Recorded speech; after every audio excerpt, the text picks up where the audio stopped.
All right, good afternoon. By the time this is posted, grown Black folks talk. Limited experiences and their limitations.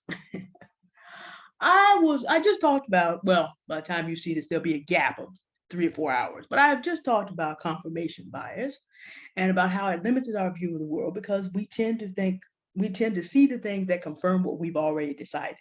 And depending on whether you had positive experiences with a person or a group of people or a negative experience, that's really going to shape how you see them in the world as a unit. And that's perfectly normal human nature. And if you put trauma on there, it becomes a defensive mechanism. We try to stay safe. So now you've got regular old human nature on top of the need to stay safe. So this is how people fall into bigotry who don't mean to do it, but confirmation bias limits our view of the world and therefore limits our opportunity to meet people who may be on the wrong side of our confirmation bias. It also limits our ability to protect ourselves because we may have positive confirmation bias about a group of people because we have good experiences with certain ones, but that isn't the whole. And usually the stats and the data do not confirm us being either this way or this way. And see how you disappear either way? Because you're not operating in reality. You're operating out of a bias. Everybody does this, including me. We just have to be aware of it so that we can resolve and actually see and act on the truth that is in front of our faces. Now, I was watching a content creator whom I will not mention. This gentleman was expounding on how men want to marry women like their mothers. It's a common conversation. And I could just see the hurt of the failure because he's not been able to find one like his mother. And as I sat there, I listened to him. I felt sad for him because I know that at 41, my own frustration, because most of us will look at our parents as the model. But I realized something about him, both him and me, except that I'm aware of it and I'm doing something about it.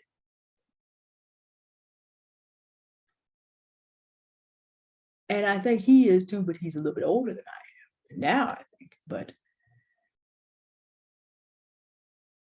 because as African American people, our experiences were so limited in America's formative years. 12 generations of people were not allowed to step outside the relatively few acres of land of the person that owned that land and dared to say he owned them. So all your experiences of good and evil were in that silo. And then segregation came along for another 90 years and kept us in the silo. And then poverty creates silos. So the number of good and positive experiences that African American Black people have had with many, many, many types of people in the world has been severely limited. I realized that this man has just not been able to experience models of good women outside of his mom. And so had not thought through the fact, just like I didn't until late in my 30s, that there's no way that you're going to find a woman shaped like a woman who was born in the 1930s. There's no way to find that in 2022 or 2012 or 2002 or even by 1982. It's not possible. Why? Because the conditions that shape women that are born in the 1930s will never come again. They can't.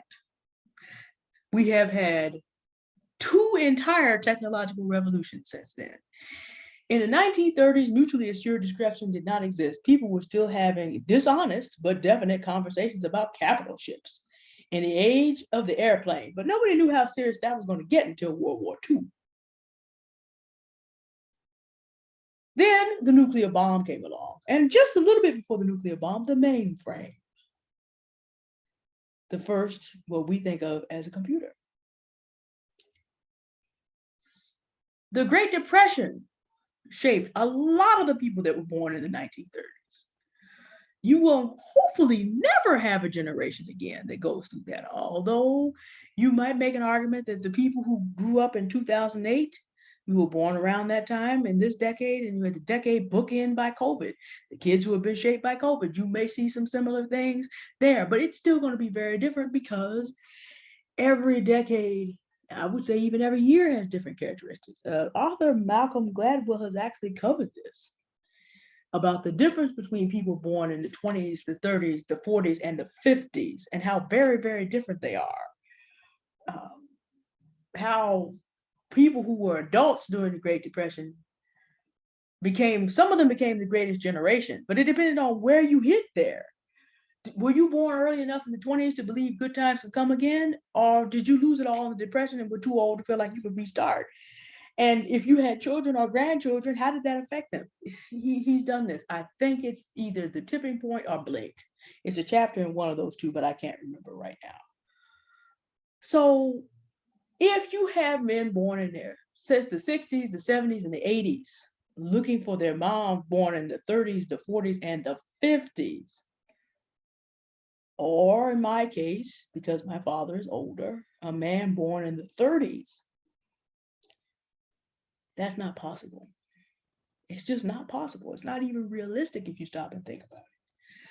But men really seem to get stuck on this. They want somebody who cooks like mom and cleans like mom. And if he's old enough to be thinking about a woman from the 30s, the 40s, and the 50s, he's looking for a woman that doesn't even have the options that a woman born in the 80s, which would be me, has. To say nothing of a woman born in the 90s or later. Born at a time when women had to put up with cheating, had to put up with abuse, because the economy was not developed enough to let her live on her own.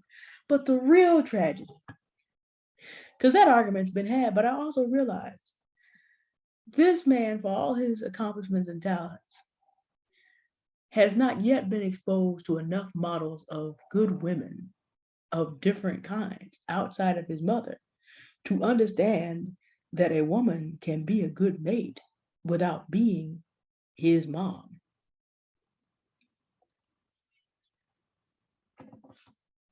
Stop and think about that.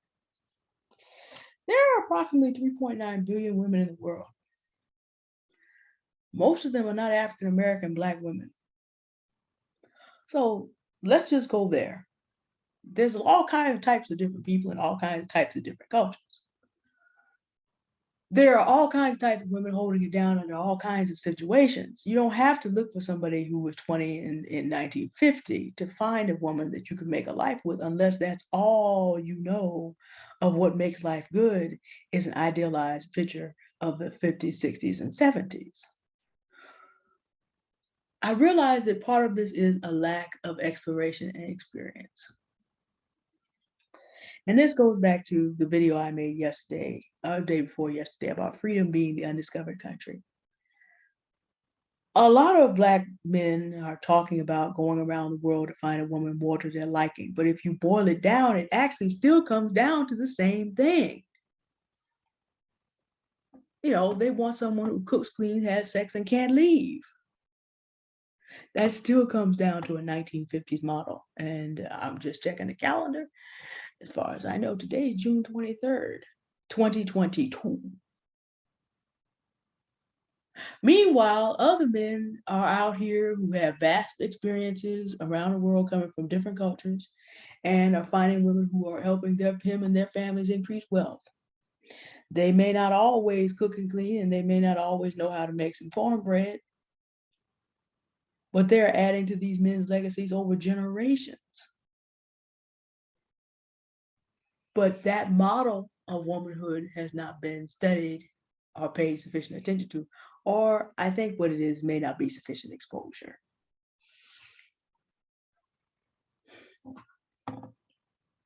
I was listening to Level Up Single Mom, shout out to Vitamin Q, Level Up Single Mom, talking to a guest today. I do not want to missay the name, but I know the YouTube name is AJM. Shout out to AJM. I believe it's Annalise Mills, but I don't have it in front of me, and I'm sorry.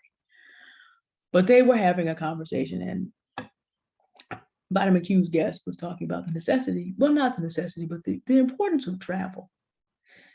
and giving wonderful tips. That's a wonderful video. I'm going to link to it's on my community tab, and I'm going to link to it in the descriptions as well, because the opportunity to expose yourself to other cultures of people and see that there are good models outside of what you know is really important.